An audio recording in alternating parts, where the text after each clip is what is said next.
Թանկագին բարեկամներ, հոգեգալստյան տոնի արդիվ, հետաքրքիր զուգադիպությամբ մեր քարոզչության, ուրեմն քարոզախոսության խոսքի շարունակությունը համընկավ այսօրվա տոնի հետ։ Եվ ցանկանում եմ ընթերցել Եփեսացիս 2-րդ գլխից, այս անգամ 18 համարից մինչ 22 համարները։ Քանզի անոր ձեռքով մենք երկուքսալ մեկ հոգիով հորը մոտենալու արտոնություն ունենք։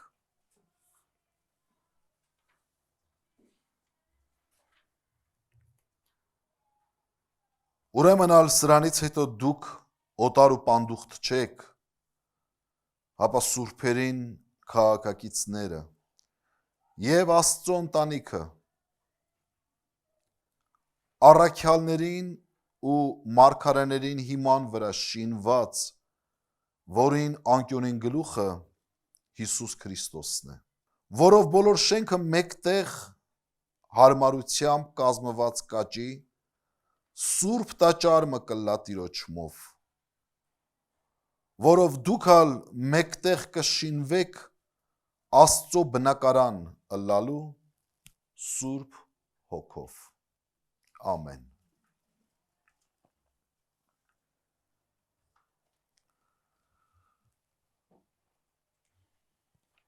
Մենք բավական երկար խոսեցինք այս տեքստի և դրանից առաջ խոսված առաքյալի խոսքերի նշանակության մասին, որի հիմնական խորհուրդը կայանում էր սրանում, թե ինչպես Տեր Հիսուս Քրիստոս իր զոհով խաղաղություն բերեց հեթանոս ազգերի և խոստումի ժողովրդի միջև։ Եվ ինչպես նա ուխտի ժողովրդին և Աստծուն չճանաչող հեթանոս ազգերին հավատի միջոցով միավորեց, միաբանեց իր մարմնի մեջ և երկուսը մեկ արեց Աստծո առաջ, որպես մեկ մարմին։ Եվ ինչպես Քրիստոսի մեջ այլևս չկա ոչ հույն, ոչ հրեա, Քրիստոսի մեջ մենք չենք կարող հրեաներին ավելի առավելություն տանք, քան պաղեստինցիներին։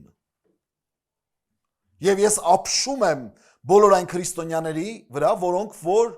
ասում են ես աջակցում եմ այսինչ պետությանը և այն մնացածը ջայնամ թե չեն մեռնի ու ցեղասպանվի։ Ես չեմ կարող հասկանալ այս հոգին։ Ես կարծում եմ սա Քրիստոսի հոգին չէ։ Քրիստոսի մեջ չկա թշնամանք և Քրիստոսի մեջ չկա բաժանություն։ Քրիստոսով հավատքի եկած հավատացյալ հրեան նույն չափ իմ եղբայրն է, ինչպես և Քրիստոսով հավատքի եկած պաղեստինցին արաբը։ Սա է Աստվածաշնչի հոգին։ Քրիստոսի եկեղեցին չի կարող լինել ազգային։ Եկեղեցին մեր կոչվում է հայաստանյաց, այսինքն Հայաստանի, բայց եկեղեցին ինքը ընդհանրական է։ Մեկ է եկեղեցին, որովհետև Քրիստոսի մարմինն է մեկ, որովհետև մկրտությունն է մեկ։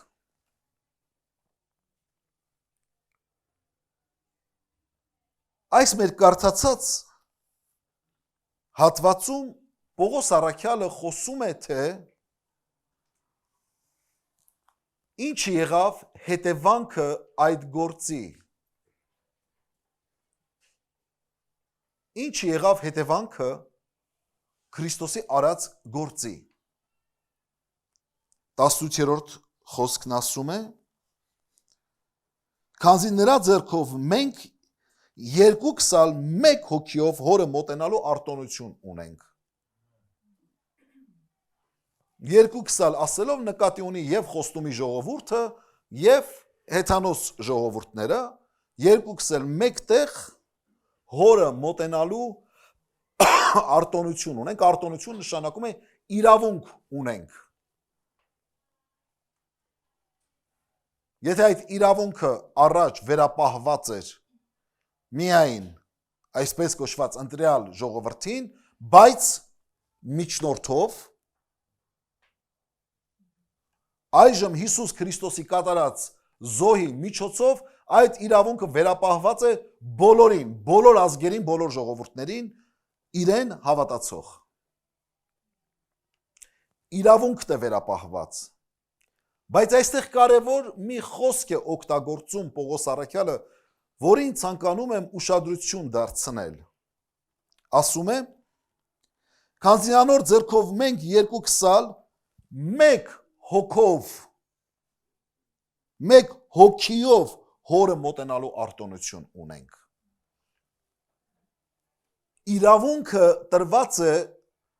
Քրիստոսի միջոցով, Քրիստոսի կատարած գործի միջոցով, սակայն մոտենալու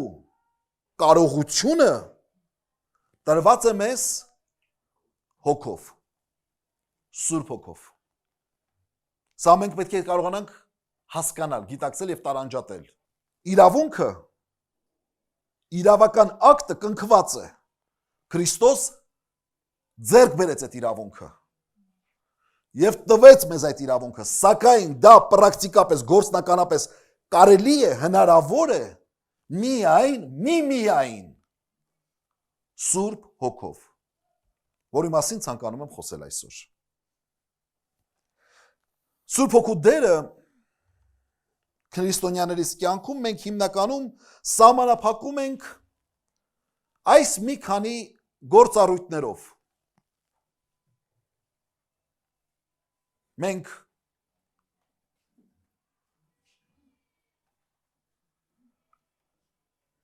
խոսում ենք, կարևորում ենք Սուրբ հոգու միջոցով ունեցած վերստին ծնունդը, սրա մասին ենք խոսում։ Մենք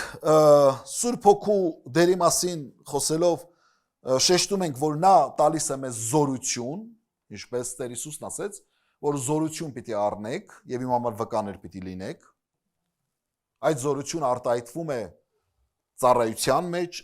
վկայության մեջ, այդ զորությունը արտահայտվում է խոսքի իմացության մեջ, որովհետեւ Տեր Հիսուսն ասեց, որ երբ որ Սուրբ Հոգին գա, ձեզ պիտի սովորեցնի, սա է զորության արտահայտություն է։ Մենք Սուրբ Հոգու գործառույթներից շատ շեշտադրումներ ենք դնում, կամ ինչպես ոմանք ավելի պարգևների վրա, որ նա պարգևներ է շնորհում, տարատեսակ պարգևներ, եւ կա մի հսկա կրոնական ուղղություն քրիստոնեական, որը կոնկրետ պարգևներից մեկի վրա է շեշտը դնում եւ Սուրբ Հոգին ամբողջությամբ այսպես ասոցացվում է կոնկրետ այդ պարգևի հետ։ Կարծես օվկիանոսից մեկ շիշ ջուր են վերցրել եւ այդ շշի պարունակությունը կոչում են օվկիանոս։ Այսինքն խոսքը վերաբերում է օտար լեզուներ խոսելու մասին։ Սուրբ Հոգուն ասոցացնել օտար լեզվի հետ եւ սահմանափակել նրա գործը միայն լեզու խոսել եւ չխոսելու հետ, սա կներեք արտահայտությանս համար մանկապարտեզի մակարդակի զրույցներ են։ Սա նշանակում է, որ անձը կամ տվյալ վարդապետները, ուսուցիչները Սուրբ գրքի լավ չեն տիրապետում Սուրբ երրորդության վարդապետությանը, հատկապես Սուրբ Հոգու գործառույթներից տեղյակ չեն։ Ուրիշներ Սուրբ Հոգու գործառույթը հիմնական տեսնում են միայն սրբության կյանքը ապրելու հայտնության մեջ։ Գաղատացիս 5-ում խոսում է Սուրբ Հոգու պտղի մասին կամ Սուրբ Հոգու պտուղների մասին, ով ինչպես ուզում է ասել, որտեղ որ խոսում է 9 պտուղների մասին՝ սեր, խնդություն, խաղաղություն, երկայնմտություն, քաղցրություն, բարություն, հեզություն, հավատարմություն, ժուշկալություն, եւ այս հայտնությունը, որ մարդու կյանքում հայտնվում է, երբ որ մեկը ընդունում է Սուրբ Հոգին կամ լցվում է Սուրբ Հոգով։ Այո, սա նույնպես Սուրբ Հոգու գործառույթներից մեկն է, բայց ոչ միակը։ Մեր այսօրվա պատգամի վերնագիրն է, սիրելիներս, Սուրբ Հոգու հայտնի եւ անհայտ դերը։ Եվ հավանաբար 2 կամ 3 գիրակի կխոսենք սրա մասին։ Այս ամենի հետ մեկտեղ ուրեմն գործառույթների հետ մեկտեղ Սուրբ Հոգին ունի մի շարք այլ կարևոր գործառույթներ, որի մասին էլ որոնցից մեկի երկուսի մասին էլ ցանկանում եմ խոսել այս կարճ քարոզաշարքի ընթացքում։ Եվ այսպես, քանզի անոր ձեռքով մենք 2 քսալ մեկ հոգիով հորը մոտենալու արտոնություն ունենք։ Առաջին, Սուրբ Հոգին դեպի Աստծո գահ տանող մեր ուղեկցորդն է։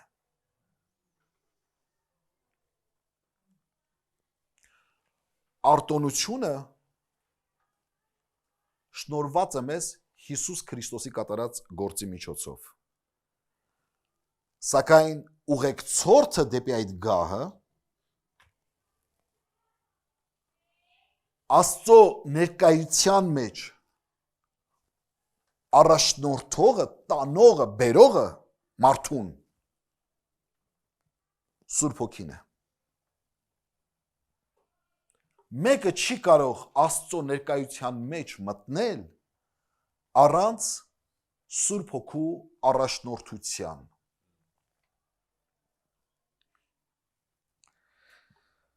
Լսեք, սիրելիներս, Աստծուն մոտենալ, վայելել նրան հավիտյան նոր արարչագործության մեջ, թե ամբողջ մարդկության մեծագույն բարիքն է, թե Քրիստոսի երկրավոր փրկարար գործի գերագույն լրումը։ Մի քիչ բարդ նախադասություն ստացվեց,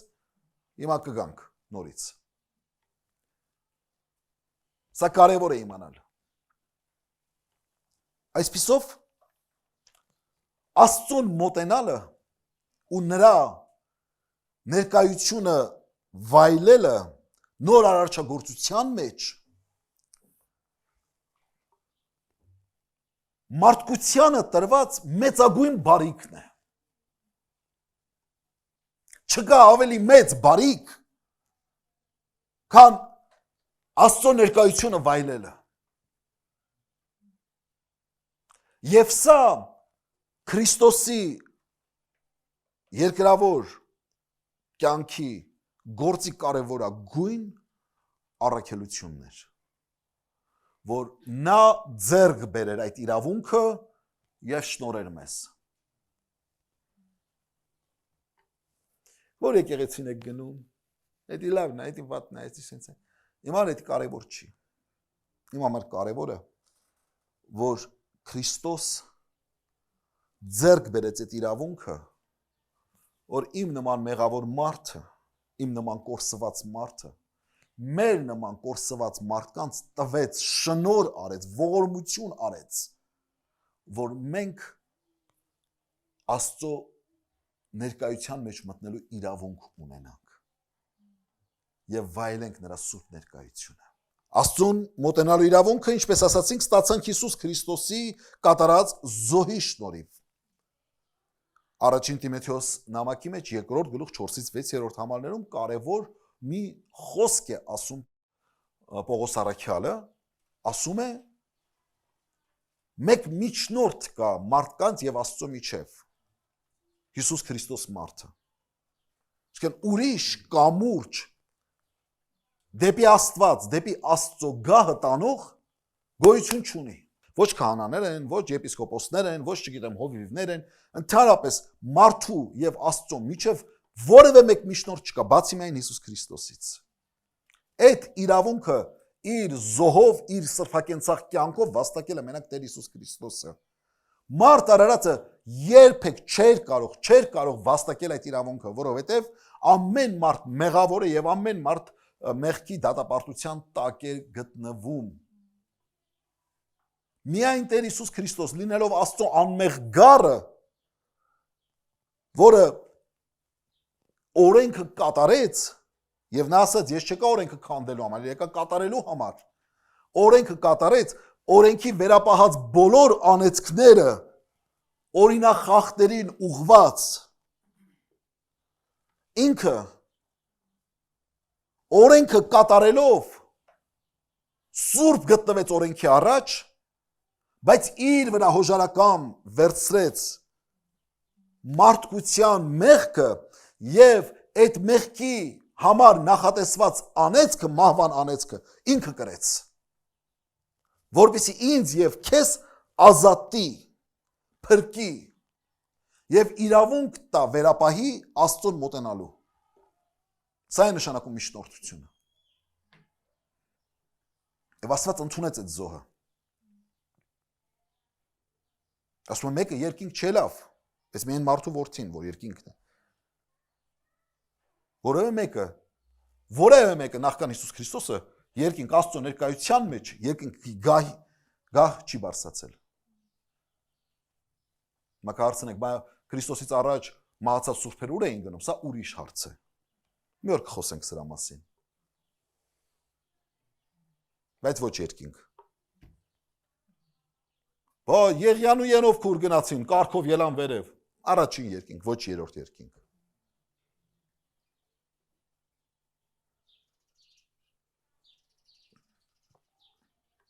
Աստծո ներկայության մեջ մեզ ուղեկցորդը Սուրբ Հոգին է։ Տիրոջը փափագն է, Աստծո փափագն է, որ մենք իր ներկայության մեջ լինենք, իր ներկայության մեջ ապրենք։ Փափագենք լինել իր ներկայության մեջ։ Եվ Սուրբ Հոգին տրված է մեզ Քրիստոս Հիսուսին հավատացողներին, ոչ թե որ մենք ուղակի պարգև ունենանք, մեկ-մեկ sense մեզ համար լավ զգանք, կամ մի քիչ լեզուներ խոսենք, մի քիչ քարոզենք, մի քիչ զորություն ունենանք, մի քիչ բժշկություններ անենք, մի քիչ մարգարեություններ անենք, մի քիչ չգիտեմ, ուղակի համբերատար լինենք, ժուշկա լինենք, այո, գուցե, բայց ոչ սա է գլխավոր կարևորագույն նպատակները։ Սուրբ Հոգին, Սուրբ Հոգու անհայտ դերերից մեկը, որ այդքան, ինչու եմ ասում անհայտ, ոչ թե ոչ մեկին դա հայտնի չէր, հանկարծ մեզ հայտնի դառավ, ոչ, պարզապես որ շատ քիչ է խոսում սրա մասին կամ ճանաչված նրա դերերից մեկը հենց սա է, որ նա է, որ մեզ ուղեկցում է, առաջնորդում է Աստծո ներկայության մեջ։ Ֆիզիկական վայրը գործոն դեր չի կարող կատարել։ Աստծո ներկայության մեջ մտնելու համար ֆիզիկական վայրը գործոն դեր չի խաղում։ Եվ դա Տեր Հիսուս ինքը հաստատեց։ Հովաննովետարան 4-րդ գլուխ 23 եւ 24 համարներ, բայց ժամանակ պիտի գա եւ հիմա էլ է, երբ ճշմարիտ երկրպագողները երկրպագություն պիտի անեն հորը հոգիով ու ճշմարտությամբ, վասնզի հայրն իրեն այսպիսի երկրպագողներ կուզե։ Աստված հոգի է եւ իրեն երկրպագողներն էլ պետք է որ հոգիով ու ճշմարտությամբ երկրպագություն անեն։ Մինչ այդ սամարացի կինը Հիսուսին ընդունելով որպես հրեա, ասում էր ինչու ձեր դուք հրեաներդ ասում եք, որ միակ ճշմարիտ տեղը երկրպագելու Աստծուն Երուսաղեմում է, բայց մեր հայրերը օրինակ Հակոբ այս սարի վրա Աստծուն երկրպագություն արեց։ Եվ Հիսուս ճշգրտում է մտցնում այս սխալ հասկացողության այս միֆերը, որոնք որ կային, այնտեղ կոտրում է այդ միֆերը եւ ասում է լսի ճշմարիտ երկրպագությունը Աստծո վայրի հետ կապ չունի, տեղի հետ կապ չունի, ֆիզիկական վայրի հետ կապ չունի։ ճշմարիտ երկրպագությունը պետք է տեղի ունենա հոգով եւ ճշմարտությամբ։ Ինչու՞ կարծենեք, որովհետեւ Աստված հոգի է։ Ու նրան երկրպագողները պետք է երկրպագեն հոգիով եւ ճշմարտությամբ։ Չկա գոյություն չունի ճշմարիտ Աստծուն երկրպագելու կամ նրա ներկայության մեջ մտնելու հատուկենտ ընտրված վայրեր աշխարհիս վրա։ Ֆիզիկական վայրը գործոն դեր չի կատարում։ Չկա հատուկ սրբավայրեր, որտեղ որ է մատուցվում իրական ճշմարիտ երկրպագությունը։ Այդ միֆերը որ կան, գիտես ինչ, այ որ գնացինք մենք ոտքով այդ Սուրբ Հովանեսը բարձրացանք, այդ լեռը բարձրացանք, ոտաբոբիկ բարձրացանք այդ լեռը, այնտեղ եթե երկրպագենք, այնտեղ եթե Աստծո առաջ գանք, այնտեղ անպայման հրաշք տեղի կունենա, այ սրանք բոլորը միֆեր են, սիրելիներ։ Սրանք հին ժամանակներից, հեթանոսությունից եկած մտածելակերպի դեռ մնացորդներ են։ Չի կարող կարա գնա մարդը այնտեղ աղոթի եւ Աստված գրաշ գործի, բայց այդ կապ չունի վայրի հետ։ Որովհետեւ Աստծո ներկայության մեջ մտնելու համար վայրը, ֆիզիկական վայրը գործոն դեր չի խաղում, որովհետեւ Աստված հոգի է եւ Աստծո ներկայության մեջ մտնելու համար ասում է հոգին է կարևոր, Սուրբ հոգին է կարևոր։ Նրան երկրպագողները պետք է երկրպագեն հոգով եւ ճշմարտությամբ, իր հաստատած ճշմարտությամբ։ Մենք, լսեք, մենք չենք հավատում, որ երկրի վրա կան չակրաներ։ Մենք չենք հավատում, մենք քրիստոնյաներս չակրաների գոյությանը չենք հավատում։ Նուրբ մարմնի կետեր, որտեղից հոսում է հատուկ էներգիա, էներգետիկ ուղիներ, տեզերքի հետ կապող վայրեր, միջավայրեր, որտեղ որ երկրի չակրաներն են կամ մարմնի չակրաներն են, որտեղից էներգիա է հոսում դեպի երկինք, երկնքից երկիր։ Մենք չենք հավատում սրան։ Մենք չենք հավատում, որ գոյություն ունեն չակրաներ, որտեղ որ մեր հոգին սնվում է տիեզերական հոգուց։ Հատուկ ինչ որ կետերի, նուրբ մարմնի ինչ որ կետերի միջոցով։ Սա սուրբգրային ուսմունք չէ, սուրբգրային վարդապետություն չէ, եւ ցավոք սրտի ես բազմիցս տեսել եմ, որ շատ քրիստոնյաներ այսպես են վարվում, այսպես են մտածում։ Ես գիտեմ մարդիկ, որոնք որ գնում են այսինչ եկեղեցի, այնինչ եկեղեցի, որտեղ հավատում են, որ դա այդտեղ երկրի չակրաներ կան, գոյությունն են, որ եթե դու գնացիր այդտեղ աղոթեցիր, այդտեղ Աստծո հետ դու ավելի ուղիղ կապի մեջ ես մտնում, այդտեղ Աստված ավելի հզոր կերպով է ներկա լինում։ Մի անգամ տեսա մի կին, մի եկեղեցում, ուրեմն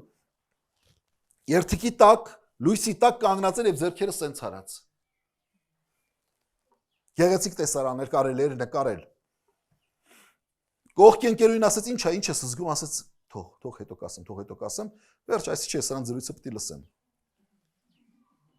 Հետո իր ընկերուհուն բացատրեց, ասաց, էսի չակրա է։ Էսի իզուր տեղը չի էստեղ կառուցված։ Մեր պապերը իմացել են որտեղ են այդ կետերը, այդ էներգետիկ դաշտերը, ու ճիշտ այդ լեռան վրա են կառուցել, որտեղ այդտեղից ավելի շուտ, ավելի լավ ձևով կարաս դու Աստծո ներկայության մեջ մտնես։ Սա սուրբգրային չէ։ Հիսուսն ասաց, ոչ Երուսաղեմում, ոչ էլ այս լեռան վրա։ Եթե պիտի չակրայի տեղ լինի, ուրեմն դա Երուսաղեմը պետք է լիներ։ Որովհետև ամպիսյունը եկավ լսրեց տաճարը, չէ, ճիշտ այդ վայրում։ Հիմա օրինակ հрьяաների համար ամենայպես Աստծոն մոտ ֆիզիկական վայրը երկրից վրա, դա Լացի պատի մոտ է։ Ու մարդիկ կան աշխարհի, անգամ քրիստոնյաներ, ես լսել եմ քրիստոնյաներից, ասում են գնում եմ Երուսաղեմ, ինչի համար որ Լացի պատի մոտ աղոթեմ։ Որովհետև իրենք էլ այսպես ներքուստ հավատում են, որ հենց տաճարից մնացած այդ վերջին ավերակ պատը ամենամոտ տեղն է այն վայրին, որտեղ որ Աստված ուղիղ կապի մեջ է մարդկանց հետ եղել։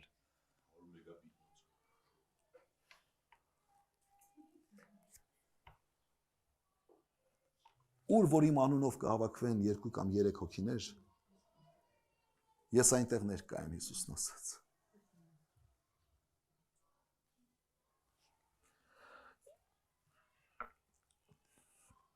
Դուք գիտեք ինչ պատիվ է սա։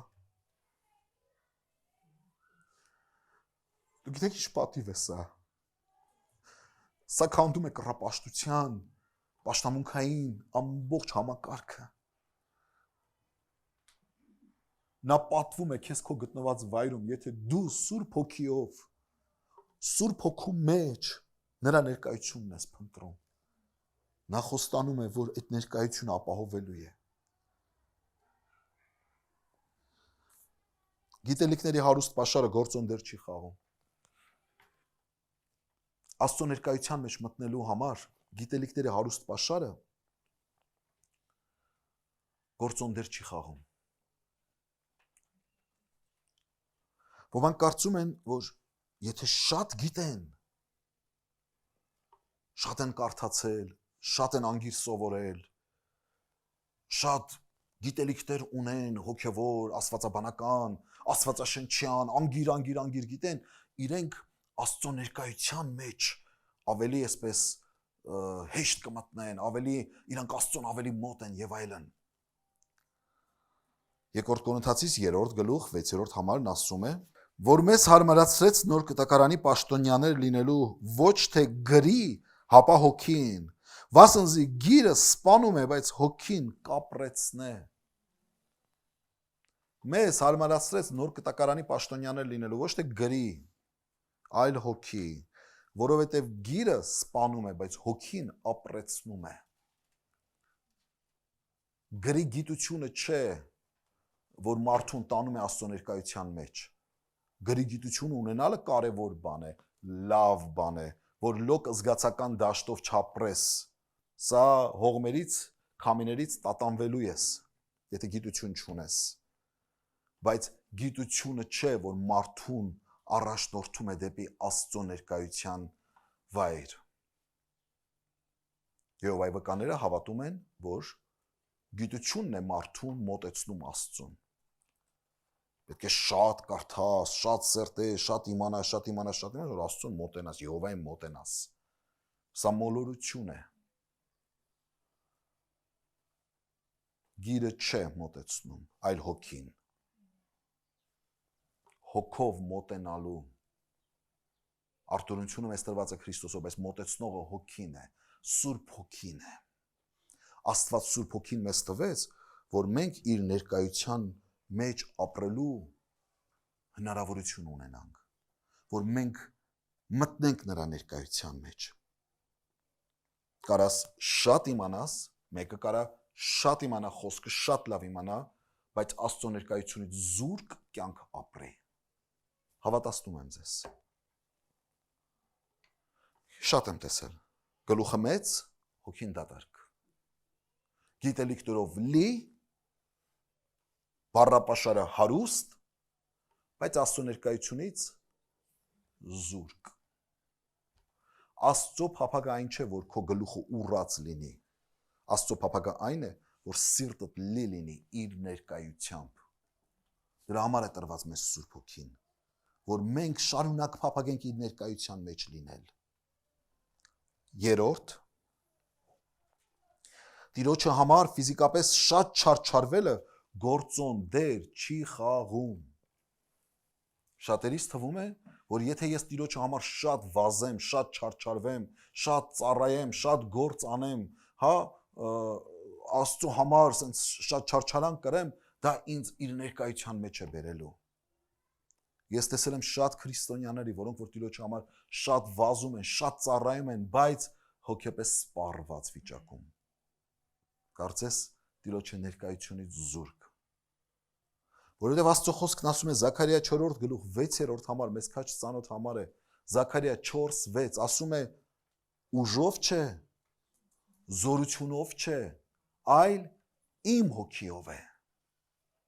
Ուժով չէ, զորությունով չէ, այլ իմ հոգիով է։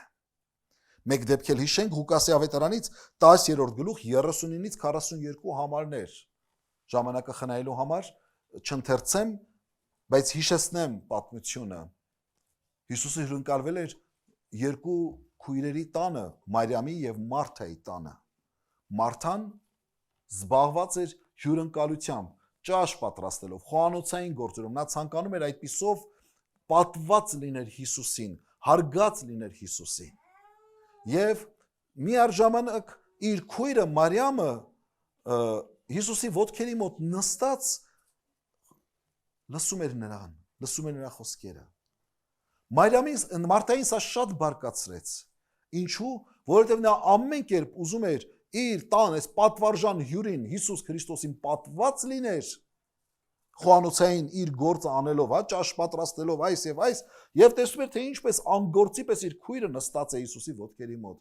Եվ եկավ անգամ իր խոսքը քրոջը չուղեց, Հիսուսին ուղեց, այսպես երրորդ մարդու միջոցով ասում է. իրեն ասա թող գա ինձ խոհանոցում օգնի։ Չի տենում, որ ես քեզ եմ ծառայում, ես քեզ ուզում եմ պատված լինեմ, բայց Հիսուսն ասաց Մարթային, Մարթա, դու շատ բանի համար ես հոգ տանում, այնինչ քեզ մի բան է պետք։ Եվ Մարիամը ճիշտ այդ աղեկ բաժինը, լավ բաժինը ընտրեց։ Որն էր այդ լավ բաժինը։ Իմ ներկայության մեջ լինելը։ Մեզ թվում է, եթե մենք շատ վազեցինք, շատ չարչարվեցինք, շատ ծառայեցինք, Տիրոջը ներկայության մեջ ենք լինելու։ Տիրոջը փափագը այդ չի թանկագինս, որ մենք ֆիզիկապես շատ ուժ եւ էներգիա ներդնենք Աստծո դաշտի մեջ, բայց զուրկ լինենք իր ներկայությունից։ Աստծո փափագը իմ ու քո արած գործերը չեն իր անվան համար։ Աստծո փափագը իր հետ ունեցած շարունակական իր ներկայության մեջ այդ ապրած կյանքն է, որովհետև Աստված Ադամին եւ Եվային չէր ստեղծել, որ իրանք շատ գործ անեին իր համար։ Նա ի սկզբանե մարդուն չէր ստեղծել որպես ծառա, այլ սկզբել ստեղծել էր որպես ընկեր։ Եվ ասում է օրվա զով պահին, չէ, շրջում էր Աստված Եդեմական պարտեզում եւ չգտավ Ադամին եւ ասաց. Ադամ, ուր ես։ Սա խոսում է նրանց գոյություն ունեցած բարեկամության մասին, ընկերության մասին, որը որ ցավոք սրտի մեղքի պատճառով խաթարվեց։ Մի բանի ուշադրություն դարձրեք։ Հիսուս իր մահից առաջ աշակերտներին մի կարևոր խոսք ասաց։ Անցյալ քարոզի ժամանակ ես հիշեցի այդ խոսքը։ Ասաց. ես այլևս ձեզ ծառաներ չեմ անվանում, այլ ընկերներ, բարեկամներ։ Որովհետև ասում է ծառան չգիտի իր տերը ինչ է անում, բայց դուք գիտեք, ես իմ սիրտն եմ բացել ձեզ։ Այսինքն Քրիստոսով վերականգնվեց Քրիստոսով այն նախկին հարաբերությունները, որ մարդը ուներ Աստծո հետ, այսինքն այդ ընկերական, այդ ջերմ, այդ մտերիմ, այդ բարեկամական հարաբերությունները։ Ի սկզբանե Աստված մարդու սրա համար է ստեղծել։ Ուստի Աստծո ուզած է այն չի, որ ես եւ դու շարունակ չարչարվենք, այսպես քրտնաջանա օր ու գիշեր աշխատենք իր փառքի համար։ Անում ես, լավ ես անում, բայց դրանից ավելի կարևոր բան կա։ Իր ներկայության մեջ լինելը։ Աստծո հոգին տրված է սրա համար։ Առանց հոգու աղոթքը շատախոսություն է եւ գործոն դեր չի խաղում։ Առանց Սուրբ Հոգու աղոթքը շատախոսություն է եւ գործոն դեր չի խաղում։ Աստծո հետ ամեն զրույց չէ աղոթք։ Աստծո մասին ամեն զրույց չէ աղոթք։ Եթե աղոթքը Սուրբ Հոգով չէ, հոգիով չէ, հիմա ճիշտ հասկացեք, պետք չի անպայման ես իմ ասածը ասոցացնեք լեզուների վարդապետության հետ։ Սուրբ Գիրքը դրա մասին չի ասում։ Եփեսացիս 6:18 աղոթքով ու խնդրվածքով ամեն ատեն աղոթք արեք հոգիով ու այս բանին վրա հսկեցեք կատարյալ հարատևությամբ ու աղաչանքով բոլոր սուրբերուն համար։ Հատուկ շեշտադրում է դնում աղոթքով ու խնդրվածքով ամեն ատեն աղոթք արեք հոգիով ու այս բանին վրա հսկեցեք կատարյալ հարատևությամբ, որ ձեր աղոթքները լինեն հոգիով։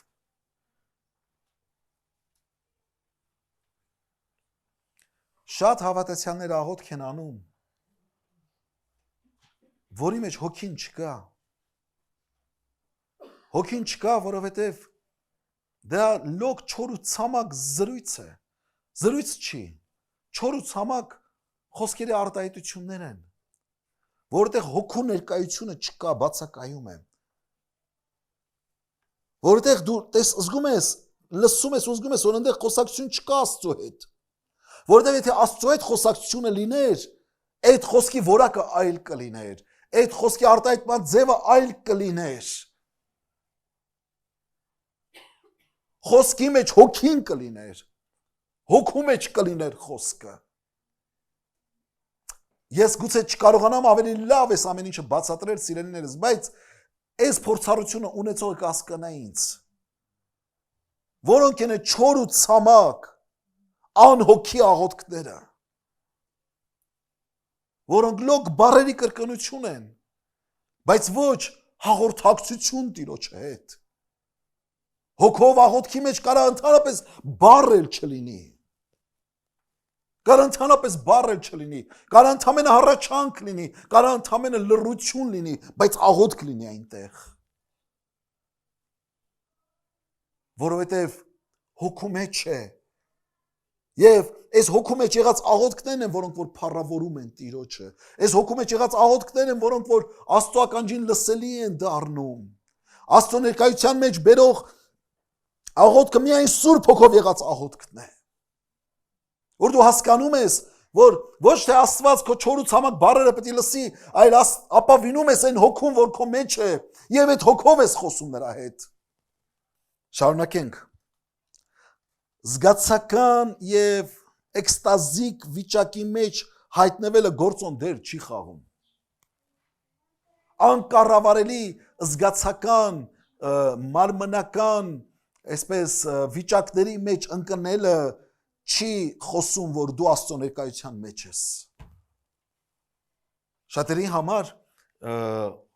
հոգու մեջ լինել նշանակում է ինչ-որ ֆիզիկական անկառավարելի շարժումներ անել և ընկնել այդ զգացական էմոցիոնալ դաշտի մեջ և էքստազի մեջ ընկնել, թփրտալ, ու կարծում եմ, որ սա է հոգու մեջ լինելը։ Տիրոջը ներկայության մեջ, Աստծո ներկայության մեջ Հիսուսը չթփրտաց։ Չէ՞։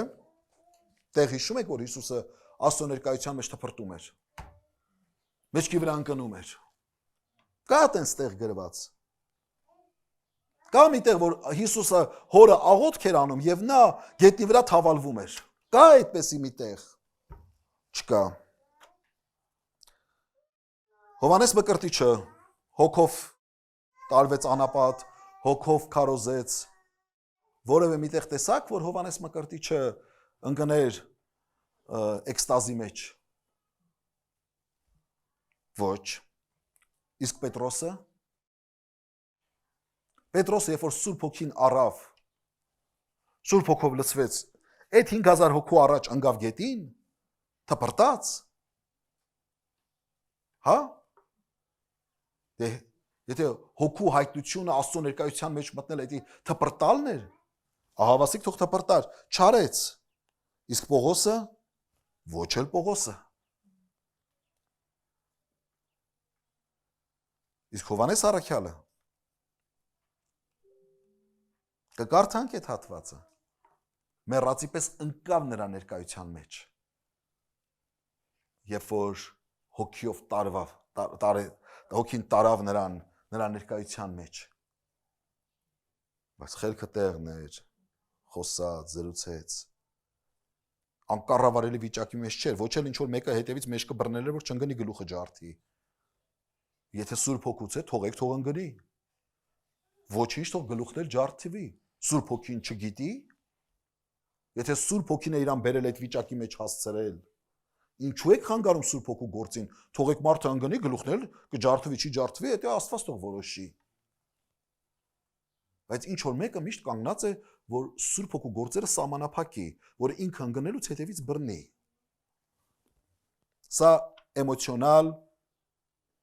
էքստազիկ վիճակներ են, որը Սուրբ Հոգու հետ կապ չունեն, որոնք են երևույթները, երբ որ մարդը Տիրոջ ներկայության մեջ է լինում, Սուրբ Հոգու առաջնորդության տակ է լինում, որոնք են այդ երևույթները։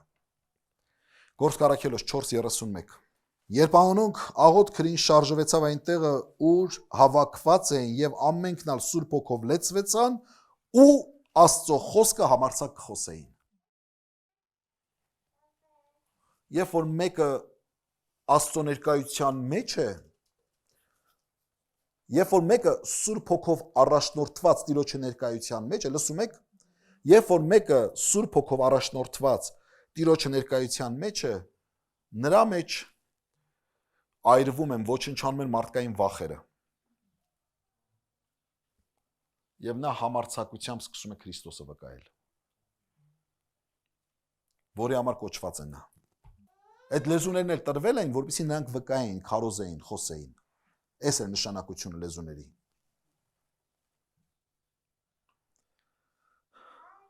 Օտար լեզուներ, օտար ազգերին։ Առաջին նպատակը կամ առաջին հայտնությունը, երբ որ մեկ Աստծո ներկայության մեջ է լինում, նրա մեջ վախերը, մարդկային վախերը, ամոթ, վախ, հալածվելու վախ եւ այլն, սրանք բոլորը չքանում են։ Հələ եկեք մի հատ տրամաբանենք։ Փորձիր պատկերացնել Քրիստոսի ֆիզիկական ներկայությունը քո կողքը, քո հետ։ Կվախենաս ինչ որ բանից։ Ինչ որ մեկից կվախենաս։ Ինչից կվախենաս, չէ։ Ուրեմն երբ որ մեկը Սուրբ Հոգու առաջնորդությամբ Տիրոջ ներկայության մեջ է, առաջին երևույթներից մեկը նա համարձակությամբ խոսում է Աստծո խոսքը, ահավասիկ։ Ամենքն Սուրբ Հոգով լեցվեցան եւ Աստծո խոսքը համարձակ կխոսեին։ Համարձակ բառին ուշադրություն դարձրեք, համարձակ խոսում էին։ Երբ որ մեկը Տիրոջ ներկայության մեջ է, նրա էության մեջ է, նրա էությունը ճանաչում է, նրա համը առել է, նա վախերը բոլորը հոդս են ցնդում։ Եվ նա վախ չունի մարդկանցից, որևէ մեկից։ Եվ նա համարձակ քարոզում է ճշմարտության ավետարանը։ Երկրորդ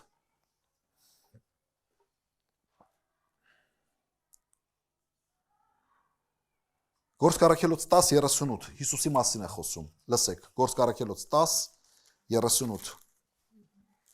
Մենք խոսում ենք Սուրբ Հոգու հայտի եւ անհայտ դերերի մասին։ Բաներ, որոնց մասին շատ չի խոսվում։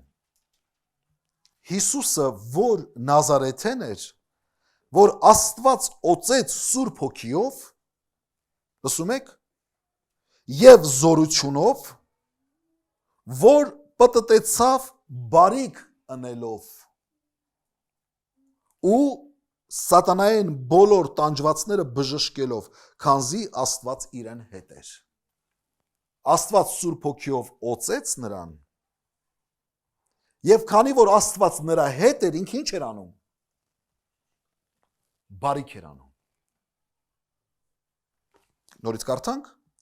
Հիսուս, որ Նազարեթեն էր, որ Աստված օծեց Սուրբ Հոգիով եւ զորությունով, որ պտտեցավ բարիք անելով ու սատանային բոլոր տանջվածները բժշկելով, քանզի Աստված իրեն հետ էր։ Աստծո ներկայության մեջ եղողի, Աստծո ներկայության մեջ ապրողի, Սուրբ Հոգով առաջնորդվածի տեսանելի երևույթական նշաններից մեկը նրա ապրած կյանքն է, բարիք անելն է, շարունակ բարիք անելն է։ Դուք պատկերացնում եք Հիսուս Աստծո ներկայության մեջ լիներ ու անընդհատ մտածեր աշխարհից վրա ոնց գանձեր դիզի։ Կլիներ, Մուհամեդը գանձեր էր դիզում։ Ասում են Աստծո մեջ էր, Աստծո հետ էր, բայց տեսեք, թալան էին անում, գրավում էին, այսինչ երկիր են, ինչ երկիր է, թալան էին անում, նյութական բարիքներ։ Հեչ միտեղ տեսակ, որ Հիսուսը գնա, այսինչ տեղ, այսինչ գյուղը, բան, հարկեր նշանակի, փողեր հավաքի, տները առնի, էս անի, այն դնի, հա, չէ։ Ինչու՞։ Որովհետև նրա ամբողջ սիրտը կարիքավորների, նեղյալների, սատանայի կողմից տանջվածների համար էր բաբախում։ Ահավասիկ Սուրբ Հոգով լցված մարդու, Աստծո ներկայության մեջ ապրող մարդու տեսանելի երևույթներից մեկը, դա ինչ է, բարին գործելը։ Մտածել եք սրա մասին, թե մենք մենակ գիտենք լեզու է խոսում Սուրբ Հոգու մկրտվածը։ Սենց բաներին չենք ուզում, չէ՞ ուշադրություն դարձնենք։ Շրջում էր ու բարիք էր գործում։ Նա անտարբեր չէր կարող անցնել ցավին, տառապանքին։ Մարդիկ ասում են, ես Սուրբ Հոգով մկրտված եմ, Սուրբ Հոգով մկրտված եմ, հարևանը սովածածքի ուշադրություն չի դարձնում։ Հարևան երեխեն մեր կա, ուշադրություն չի դառնում, ինքը Սուրբ Հոգով մկրտված է։ Դու քանի կոպեկ արժի քո Սուրբ Հոգով մկրտված լինելը, եթե դու կողքի ցավը չես տեսնում, եթե քո ազգի ժողովրդի ցավը չես տեսնում, եթե դու այս ժողովրդին չես ծառայում, եթե դու բարիք չես անում շրջիններիդ, անելուց էլ այ Աստված նկարում գցում են Facebook։ Գնացել եմ Աֆրիկա, սև ամորտ երեխեքին ուտելիք եմ տալիս։ Ապրես դու ես ինչ եղբայր, ապրես դու ես ինչ եղբայր։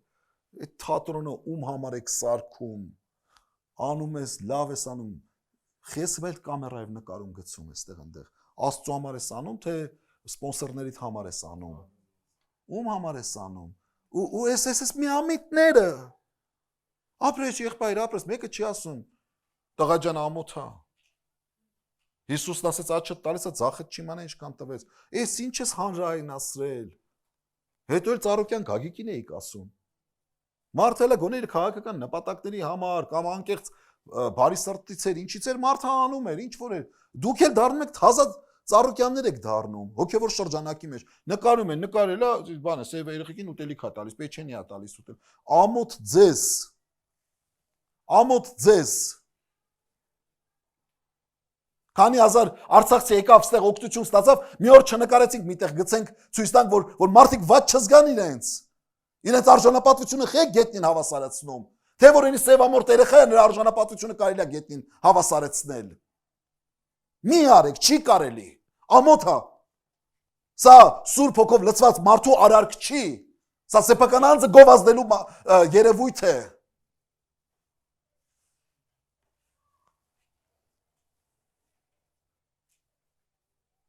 Հիսուս գրեց, պատմեց ինչ որ միտեղ։ Մի հատ գիրք չի գրել Հիսուսը։ Այդ իր աշակերտներն են գրել, որ սենց բաներ արել։ Մարդ էի ճանաչում, 20 տարուց ավել հետ ընկերություն արեցի, բժիշկ։ Ռոբովտ եղբայր Չորբաջյանը 20 տարի հիվանդներին օգնեց։ Հիվանդ ինքը բժիշկ լինելով ձրի բուժեց, դեղեր տվեց, ձրի ամեն տարի գալիս էր Հայաստան, ամիսով մնում էր 100-ավոր հիվանդների էր գնում տեսնում։ Մահացել է, նկար եմ ման գալիս, ասում մի հատ նկար, որ տենամ էլի, որ ինքը հիվանդներին բուժում էր։ Մի հատ նկար չունեմ, գիտեք ինչու չունեմ։ Որտեւ այդ ֆոտոապարատը գլխիս կտար, եթե հանեի նկարեի։ Մի անգամ ասեցի, այս սենյակը, այնտեղ սենյակ կա, քո պատվին կլինիկա է, որ երբ որ գաս, այնտեղ գրված է լինելու, քո անունն է գրված լինելու, ի պատիվ Ռոբով Չորբաջյան, ասեց, քանի ես ողջ եմ մանում, ոչ միտեղ պիտի չգրվի։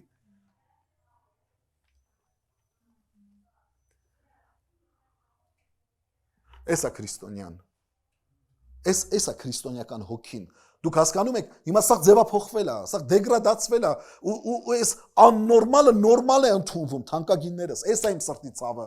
Աննորմալը, որովհետև խորթ է Սուրբ գրքին։ Սուրբ Հոգու անվան տակ է ամեն ինչ արվում։ Այդ Սուրբ Հոգու լեցունության նշան չի, այդ Աստծո ներկայության մեջ ապրելու երևույթների մեջ չի մտնում դա։ Հակառակը դա խոսում է, որ այնքան է եսդ անձդ ընդեղ ապրում, որ գովազդվում ես, ռեկլամվում ես։ Ամերիկացի մի հատ տղա կա, հենց եկել է, ասում է Հայաստան եմ ուզում ապրեմ, Դոնալդ Թրամփն էլ ինձ լավ աղբեր է։ Չեմ մանում, իրական չի։ Վիդեո են նկարել, թե այդ Դոնալդ Թրամփի ընկերոջ հոգևորականին ոնց են պատում խորովածներով, բաներով, սենց չալաղաճներով, հանում են վիդեոները, հանում են, նկարում են, ցույց են տալիս, պահ, ուտում են դալման եւ այլն, այսը ռեկլամում են։ Դուք լրիվ ձեր խելքը թրցրել եք։ Արա փողոցից մի հատ աղքատ վեկալեք նույն ձևով պատվեք, նկարեք, գցեք, ասեմ, հա, հալալա։ Ոչինչ հլա։ Էդ էլ պիտի չանես։ Իհարկե պիտի չանես։ Ինչ ես մեծ հարուստին բերել պատվում։ Ու գցում ինտերնետ ցույց տալիս, որ նայեք մեր եկեղեցում ոնց մենք բան խորովածով բանով парքով պատվով ընդունեցինք։ Քրիստոնեական շատ համայնքների, որ էջերը մտնես նկարները նայ, սաղ ուտել խմելու մասին է։ Սաղ ուտել խմելու մասին է, այստեղ կերանք էս ինչ բան, էս ինչ ռեստորանը փակեցինք, նստեցինք եղբայրներով, ալելույա ենք երգում, սեղանը սենց գցած, սաղ սիրուն ճոխ եղբայրներ, սոված խեղ ժողովուրդ։ Այդ ոնց երևում, որ դուք ազգից հեռու եք, ժողովրդի ցավից հեռու եք։ Աղքատի տուն չեք մտել։ Ոնց է երևում։ Սուրբ Հոգու ներկայության, Աստծո ներկայության մեջ ապրելու նշաններից մեկը բարիք անելն է։ Բարիք անելն է։ Ու այդ բարիքը չպետք է գովազդես։ Տերը թող օգնական լինի մեզ։ Մենք շատ խոսում ենք Սուրբ Հոգուց, բայց շատ անգամներ նրա ներկայությունից զուրկ կյանքեր ենք ապրում։ Դրա համար մենք ինքնահնար կրոններով, ինքնահնար վարդապետություններով փորձում ենք այդ բացը լրացնել, անունը դնել Սուրբ Հոգի ունենք։ Սուրբ Հոգին տրված է մեզ, որ մեզ առաջնորդի Աստծո ներկայության մեջ, իսկ Աստծո ներկայության մեջ ապրող մարդու կյանքում այս երևույթները կան։ Սրանք են նշանները, որոնք որ երևում է, որ այս մարդը իրոք Սուրբ Հոգով լցված մարդ է։ Մի ֆիքսվեք, այս ինչ պարգևի վրա, այս ինչ պարգևի վրա, որպես նշան, որ դու Սուրբ Հոգին ունես։ Էսի սահմանափակ, ասա ծաղրանքա, Աստծո անհունության այդ Սուրբ Հոգու հզոր կարևոր գործից վեկալում ես մի պիճուրիկ մասնիկ, ասում ես էսա։ No, ոչ։ Շատ ավելի մեծ է գործը նրա։ Փափագենք նրա ներկայության մեջ ապրել։ Տերը օրհնի ձեզ իր փառքի համար։ Ամեն։ Տեր Հիսուս, քաղցր մեր Աստված։ Շնորհակալ ենք, որ դու այդ իրավունքը մեզ տվեցիր քո կատարած գործով, որ երկուքը մեկ անելով հոգիովդ Սուրբ արժանացրեցիր մտնելու Տիրոջ ներկայության մեջ, ապրելու նրա Սուրբ ներկայության մեջ, որի երևույթների մասին այսօր խոսեցիր մեզ Տեր։ Մենք երևույթների հետևից չգնանք, որովհետև պտուղը բնական արտադրանքն է առողջ ծառի։ Օգտիր, որ մեր հարաբերությունները կենդանի լինեն քեզ հետ եւ առողջ, որ մեր երակների մեջ, մեր ցողունների մեջ, մեր տերևների մեջ, մեր արմատների մեջ հոսի կենարար հյութը, կենարար հեղուկը, Սուրբ Հոգու ներկայությունը, որը կյանքի պտուղ բերի, որ պտուղներից օգտվեն շատ քաղցած մարդիկ, որ այսօր կարիք ունեն, ծառավեն խոսքիդ, մանավանդ այս, որ ամեն ինչ ապականված է, սրբություն չմնաց, հայոյվում է այսօր ամեն սրբություն։ Ներիր մեզ Տեր, ապաշխարում ենք ով Տեր, կներես մեզ։ Մենք քո կարիքն ունենք, սիրելի Հայր, ողորմիր մեզ Սուրբ Հոգի Աստված մեր եւ առաջնորդիր մեր հոր ներկայության մեջ։ Ողորմիր ազգիս Հայոց, քո անվան փառքի համար։ Եվ հիմա մեր Տեր Հիսուս Քրիստոսի շնորհքը, Հայր Աստծո սերը եւ Սուրբ Հոգու հաղորդակցությունը ձեզ հետ լինի, գնացեք Տիրոջ խաղաղությամբ։ Ամեն։